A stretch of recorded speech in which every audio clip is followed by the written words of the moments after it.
sure as God made green apples, someday the Chicago Cubs are going to be in the World Series, and maybe sooner than we think. We're singing now, go Cubs, go! Go Cubs, go! Hey Chicago, what do you say? The Cubs are gonna win today. Go Cubs, go! Go Cubs, go! Hey Chicago, what do you say? The Cubs are gonna win today. For the Indians, one run on, let's see, one hit. That's all. We got one goddamn hit. You can't say goddamn on the air. Don't worry, nobody's listening anyway. Welcome to my house, baby, take control now. We can't even slow down. We don't have to go a while. The Luke and Tank Show has finally returned to the airwaves. We're back, baby. Can you believe it? And not only that, it's been 3 years since the Shangri-La Wiffle Ball podcast have ended, and we've kind of had Thank nothing God. out there. So nothing's been out there, but we're back, and I'm with my sidekick Luke, and I guess, as you can tell by the intro, this is going to be a tough podcast for me because I got to start by saying congratulations. Well, thanks, Tank. It's been a long road. I can speak for a lot of Cubs fans by saying there's not enough Ric Flair woos in the world. What a season. What a playoff run. I mean, it's just unbelievable. I can't even put it into words. It's just hard to do it. I know a lot of Cub fans feel the same way. It's just a feeling of happiness is all it is. Well, I guess I don't like the Chicago Cubs. As you know, I grew up a Cub fan, or not a Cub fan, but a Cardinal fan. A Cardinal fan. But I am happy for you. I'm happy for other Cub fans. The World Series was very entertaining, but I think for me the most entertaining thing during the World Series was I'm going to say it was probably Chris Miller on Facebook Live. Did you happen to see that? I did, and it was quite enjoyable. He put some people on blast, rightfully so. There's only so much a embattled Cubs fan, I think, can take. And then for him, I think the payoff it was time. It's time to put some people on blast. But I think it was just him celebrating more than anything. My favorite part was him pouring the beers on his own head. Oh, I love that. Giving himself a shower. Now, didn't he also do one? Does he live next to a goat farm or something? I don't know what that was all about. I just, Chris has a long history of messing with farm animals. And I don't mean that in a weird way, but there was maybe some chickens getting painted whenever he was in junior high and high school. And I think that was just a good way for him to kind of throw the goat curse in the face of everybody, saying he wasn't afraid. Well, it was very entertaining. I did love it when he poured the beer on his head. I loved when he supposedly called out 5 people or called them trolls. And but no, stuff like that makes the World Series. After 8 times, he started counting. Tank. No, it was great. But no, I'm happy for the Cub fans. You do have a portion of Cub fans. You always talk about this with Cardinal fans. Oh, yeah. You say there's great Cardinal fans, and then there's a portion of Cardinal fans that you just can't stand. Yeah. Same thing can be said for the Cubs. For the good Cub fans, I'm happy. Now you're going to have to deal with all the people hopping on the Cub bandwagon. It's going to get crowded. And a lot of people, some of you know this, some of you don't. I was raised in a Cardinal household, all the way up until about 8 or 9, 10 years old. You could see me. I got a picture of me and my grandpa Hughes. He's wearing a Cubs hat, and I got a Cardinal hat on at a spring training game. Dad's probably a little disappointed in me, but I think I lost interest in baseball when it was kind of in that dead period when we just got in high school. And then, Grandpa had some health troubles, visited him in the hospital. He'd always be watching Cubs games.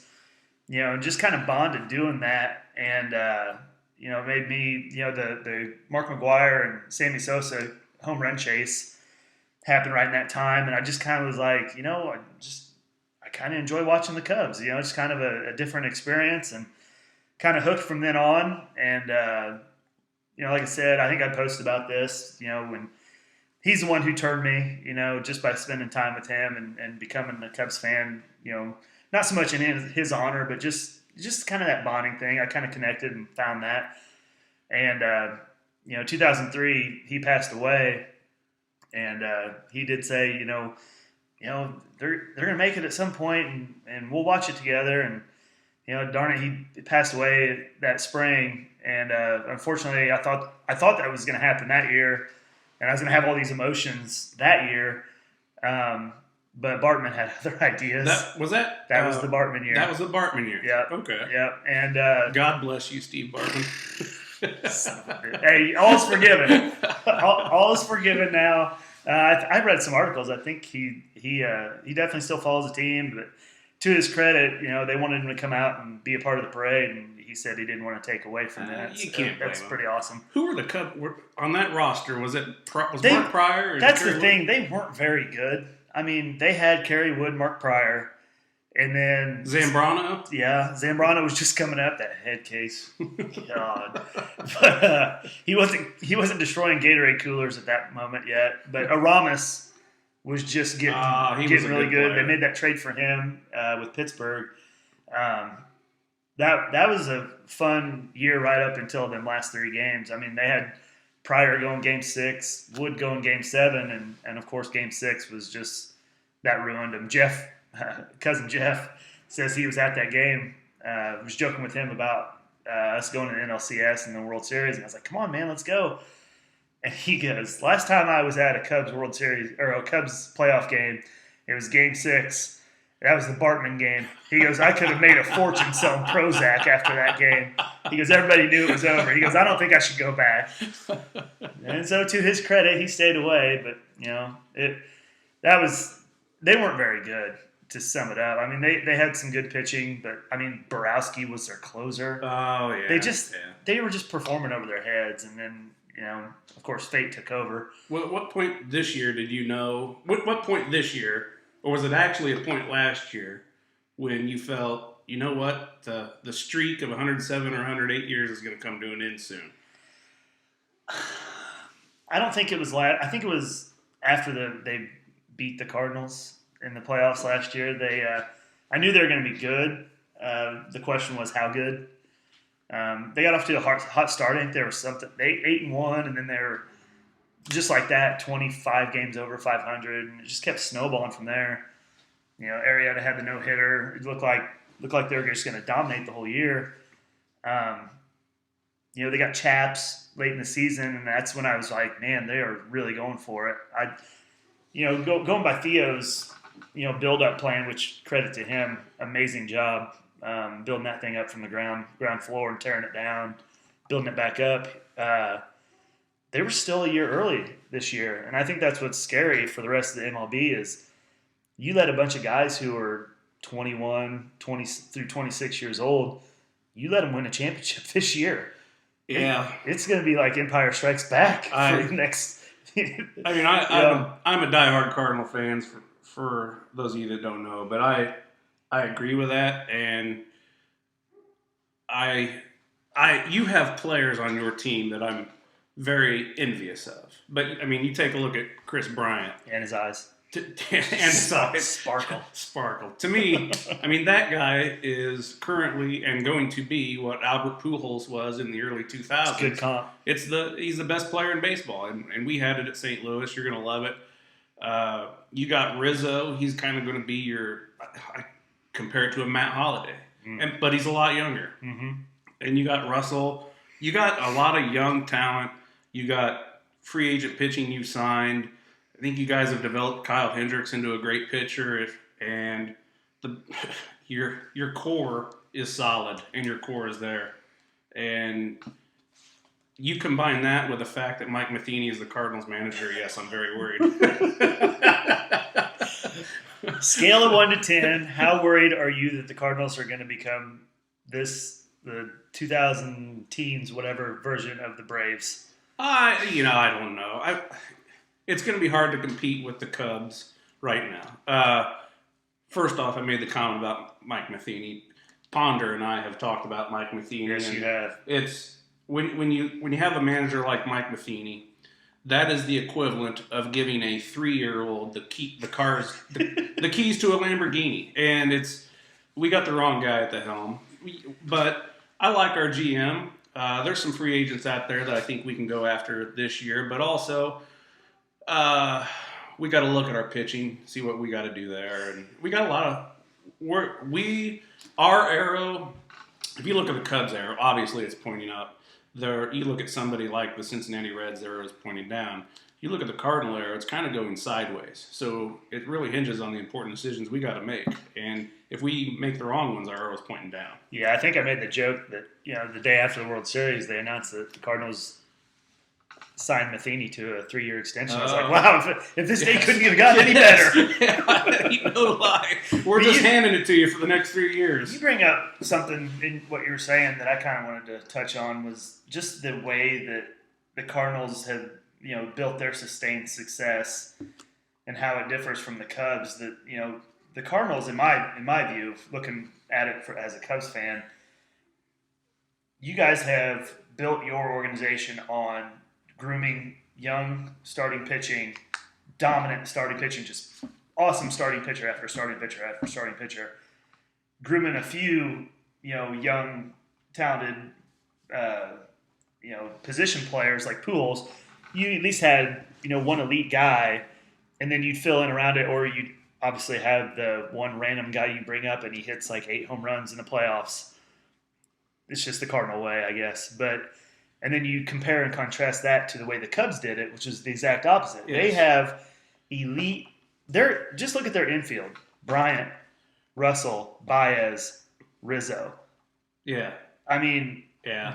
And then you got Schwarber in the outfield. You don't have to go hunting for bats on the free agent market. Their bats are absolutely stacked to the point where a guy like Jorge Soler doesn't have a place to play. Yeah. Technically, really, Schwarber doesn't really have a place to play because Zobrist is going to have to play somewhere.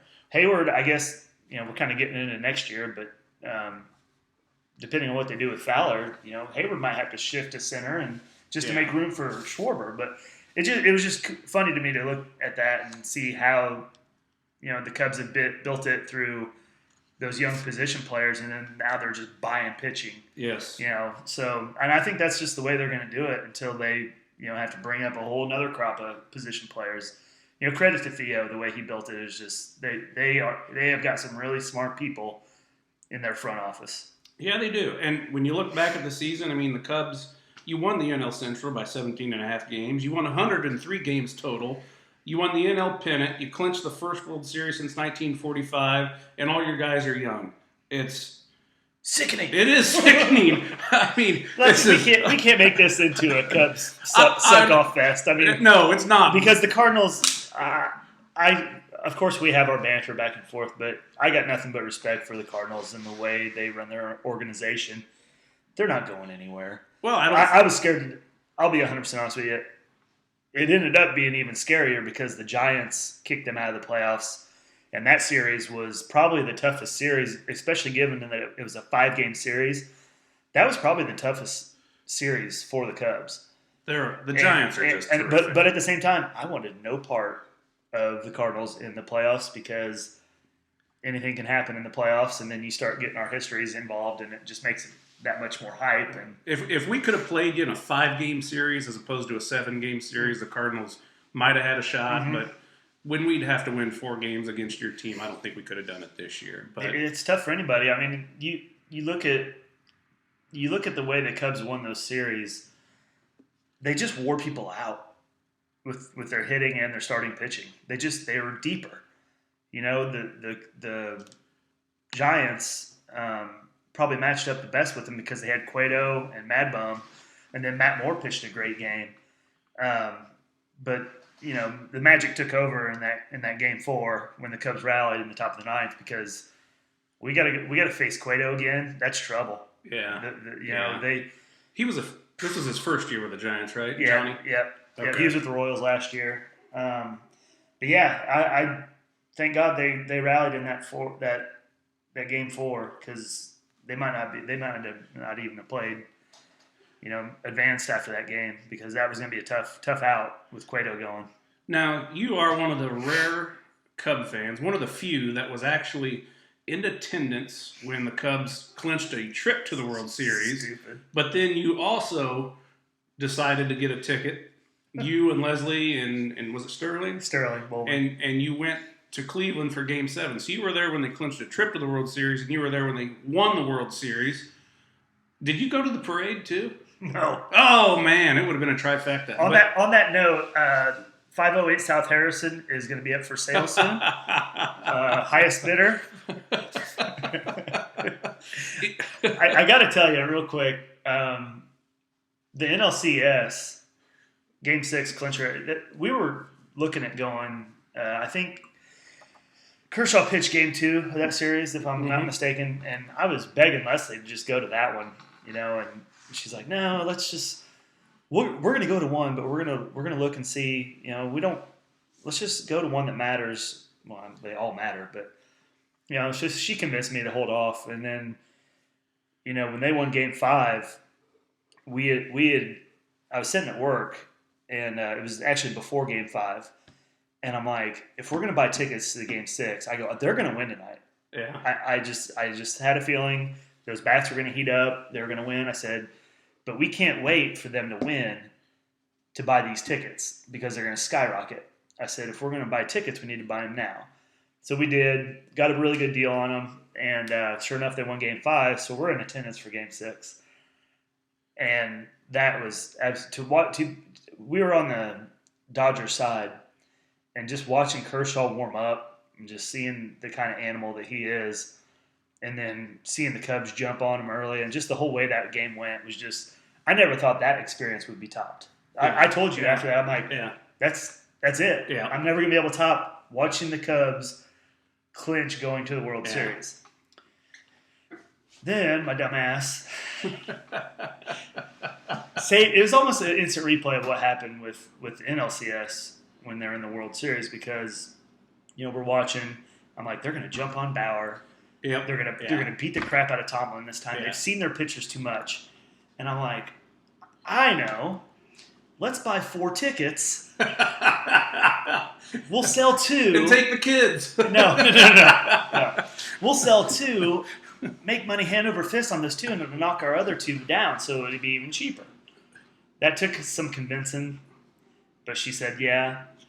And Well, let me just give you a word of advice. Yeah. Don't ever do that. Well, I'll tell you what. She went on Halloween. She brought the kids by for trick or treating, and I asked her, if you guys were thinking about going to Cleveland. And at that point, you guys were kicking it around, and I told her, I said, just go, Mm-hmm. The World Series is fantastic, but I'm glad you went. But anyway, What game did you go to when you? we went to Game 2. It was Jason, our cousin Jason. Was and that the myself. Rangers It year? was against the Rangers in Yep. 2011. Yep. And the Cardinals actually lost that game, but it didn't matter. When I left the World Series, it was the greatest experience of my life. But a funny story, in 2011, I went to the NLCS as well. And that was the year that they were doing Occupy Wall Street marches and whatnot. And Tracy she was pregnant with our first daughter, Olivia. So we went to the ball game at the NLCS, and we left. Cardinals were winning by a landslide, and I think we actually left at the start of the 9th inning. So we walk out of Busch Stadium, and we're walking back to our hotel, and here comes a march of people in the Occupy Wall Street, but it was Occupy St. Louis or whatever. The people in the tents and stuff? Yes. And I'm walking with my wife along the sidewalk, and I'm looking at her going, oh, I'm a little nervous. But we made it back to our hotel safe and sound. And but the World Series it's great. I love it. It really is undescribable. Yes. And going to Game 7 Yeah. of a World Series between the Cubs and the Indians, the 2 longest running droughts of World Series titles in history. So we got there, sold those tickets, by the way. We made out fine. Don't worry, everybody. I don't have to sell my house in reality. But so we get into Cleveland. It's me and Sterling and Leslie, and I'm like, man, I go, these fans are going to be hyped. It's going to be a crazy atmosphere. And we go and we meet a couple people at a bar. It's like what was that called? Corner Alley or something. And it was nothing but Cubs fans in there. I'm like, oh, this is going to be cool. There'll be some Cub fans here. Because I'm thinking Game 7 of the World Series, in Cleveland. They've got to be packing that house, just excited that they might end their drought. Yeah, same as us. Yeah. We go into the bleachers. We sat in the left center bleachers. There's 5 sections, and I'm not kidding you. It was probably 75% Cub fans. Ooh. And after everything that happened throughout the game, jumping to the end here, but we were walking out of that stadium, and there were all a bunch of Cleveland fans sat, and I'm like, I don't feel the least bit sorry for you, sorry sacks.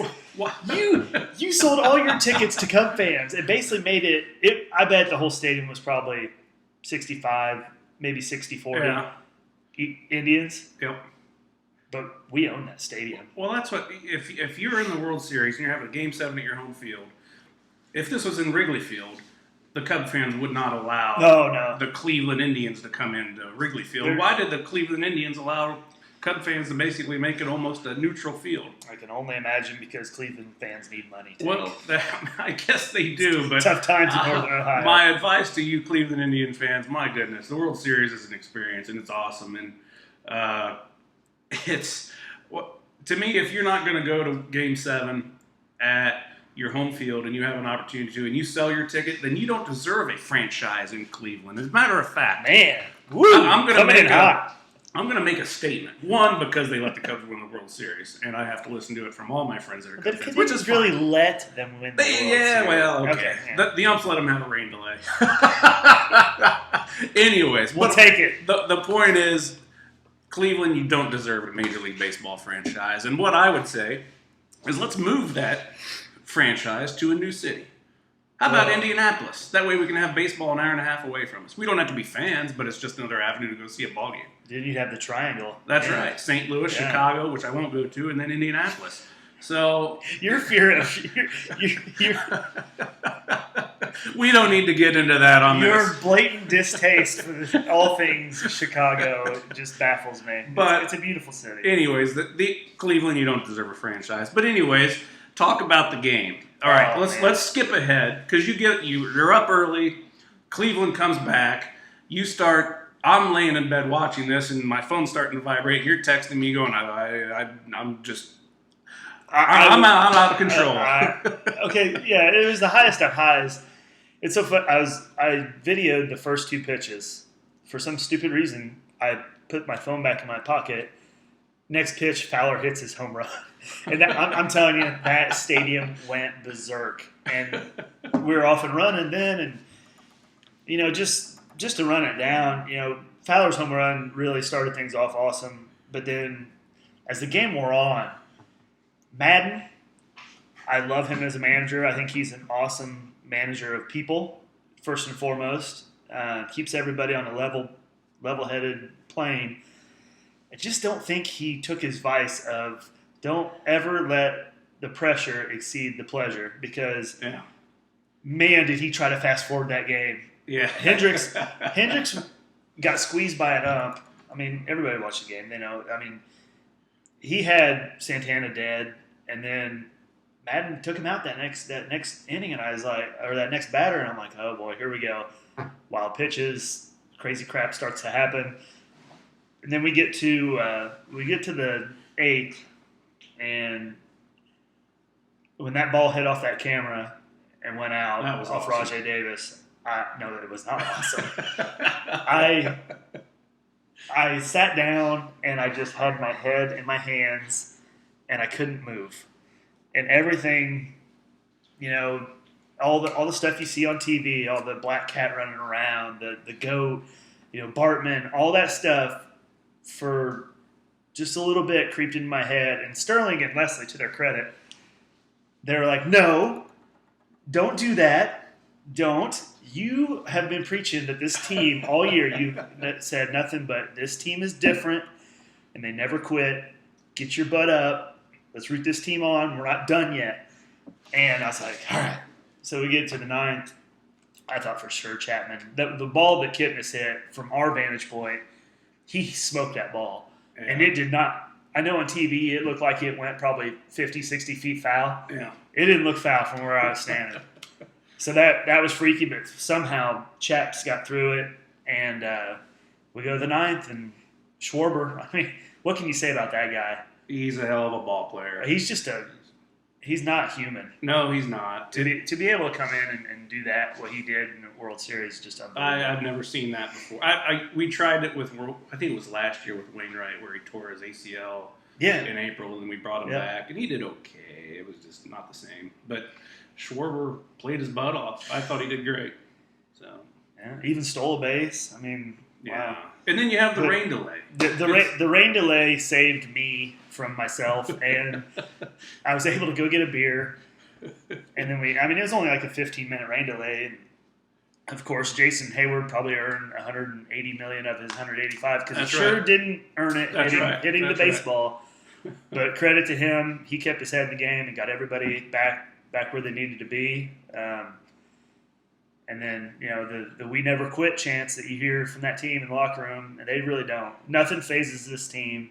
I've never been more connected and more proud of a team, and just connected because this team captured, so many people. Both my daughters, 6 and 2, can at least name 5 players on this team. Yes. They know all the words to "Go Cubs Go." We do chalk drawings in the driveway, and we sing "Go Cubs Go" at night through the whole playoffs. There's just the whole family thing of it for me was just made it that much sweeter. Just from Grandpa all the way to me and Leslie and the girls just enjoying everything was amazing. Every time I go to the tavern and I see Tatum, she starts talking trash to me about the Cubs and the Cardinals and whatnot. It's hilarious. I may have made her a super annoying Cubs fan, and I'm sorry for that. Listen to this. Okay, so it's game 6, so they're back in Cleveland, and Schwarber comes up to bat. They batted him second that game. It's the first time they batted him second. She knows Fowler leads off. And she goes, why is Chris Bryant not hitting second? And I go, you're 6. Yeah, what? Yeah. And I looked at Leslie. I'm like, oh my God, it's like little mini me from the Cubs super. She's paying way too much attention for a young little child. So, but that's awesome though. She's picking it up. Oh, we've skipped over the lead, by the way. We got to throw out a congratulations to Proud Papa for the third time. Yeah, thank you. Awesome. But, I think it was, the night that Tracy gave birth. He was born to be a Cubs fan. No, he was not. But that will never happen. And he was born at 11 o'clock at night, and they had the Cubs game on in the hallway. So I'd be in the room. I'd go out into the lobby and watch the TV a little bit, go back in the room, and go to the TV and go back in the room. And I just kept thinking, my goodness, this is going to be the year. And I'll never hear the end of it. And sadly, here we are today doing a podcast where I'm having to give 30 to 35 minutes talking about the Chicago Cubs. But that's all right. You've earned it. I mean, now, all right, you've been to the World Series. This is an important question for both of us. We're only 38 years old. Only. Is our sports bucket list, have we reached it? It's empty for me right now. I mean, you can't, like I said before, I thought I reached the pinnacle with that NLCS Game 6 clincher. Then to go to Game 7 and watch the Chicago Cubs end a 108-year drought in Game 7 of the World Series in extra innings, that is going to be my pinnacle of sports fandom. That'd be hard to top for you. As far as like a sports bucket list, though, I mean, hell, there's all kinds of things I'd like to go see. But yeah, as far as like what's really close and near and dear to my heart, that it's empty for now, and we're gonna have to figure it out. How about you? Oh, the World Series is the greatest thing I've ever been to, and nothing will ever top that, in my opinion, unless, well, this wouldn't top it. This could equal it. But if I somehow ever get to go to Augusta for the Masters tournament. When you asked me this question on the show notes, I thought of that too. I thought that would be really cool. That would be awesome. maybe even the U.S. Open, but not quite as much because they play that at different locations every year or rotate. There's just something about Jim Nance. There and is. his stupid voice. Hello, friends. Hello, friend. He's majestic. That's all I can say. Get Vern Lundquist on you. I want Vern Lundquist to announce my funeral. Oh, well, that'd be terrific. I hope it's not for many years. He disappointed many and surprisingly satisfied a few. Old Vern's he better stay in good shape. So that's all I can say. But Keith Jackson was the guy I was trying to think Oh. of, by the way, to do an intro for this podcast. Keith Jackson. You're looking live. Whoa, Nelly. Yeah, there you go. Chris Economaki, which is only We really delved right into a top broadcasters of our. I know, but Chris Economaki, you have to be a race fan really to know Chris Economaki. Yeah, true. But he had a great voice. Yeah.